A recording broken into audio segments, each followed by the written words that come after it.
रोटी 4 प्रकार की। एक मित्र ने अपनी पत्नी के स्वर्गवास हो जाने के बाद अपने मित्रों के साथ सुबह शाम पार्क में टहलना और गप्पे मारना, पास के मंदिर में दर्शन करने को अपनी दिनचर्या बना लिया। हालांकि घर में उन्हें किसी प्रकार की कोई परेशानी नहीं थी, सभी उनका बहुत अच्छे से ध्यान रखते थे। लेकिन आज सभी मित्र चुपचाप बैठे थे। एक मित्र को वृद्धाश्रम भेजने की बात से सभी दुखी थे। आप सब हमेशा मुझसे पूछते थे कि मैं भगवान से तीसरी रोटी क्यों मांगता हूँ। आज बतला ही देता हूँ। क्या बहू तुम्हें सिर्फ 3 ही रोटी देती है?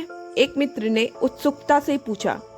नहीं यार, ऐसी कोई बात नहीं है। बहू बहुत अच्छी है। असल में रोटी 4 प्रकार की होती हैं। पहले, सबसे स्वादिष्ट माँ की ममता और वात्सल्य से भरी हुई, जिससे पेट तो भर जाता है लेकिन मन कभी नहीं भरता।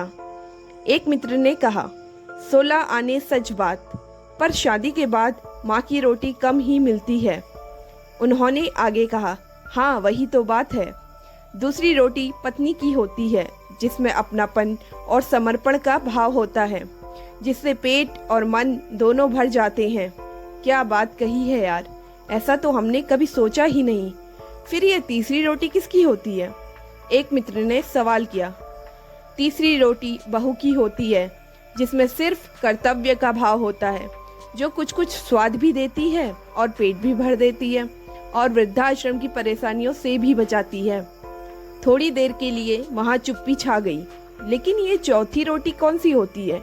चुप्पी तोड़ते हुए एक मित्र ने पूछा।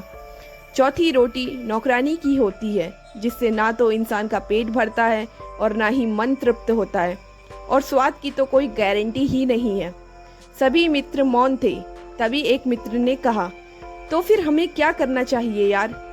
माँ की हमेशा पूजा करो, पत्नी को सबसे अच्छा मित्र बनाकर जीवन जियो, बहू को अपनी बेटी समझो और छोटी मोटी गलतियाँ नज़रअंदाज कर दो। बहू भी खुश रहेगी तो बेटा भी ध्यान रखेगा।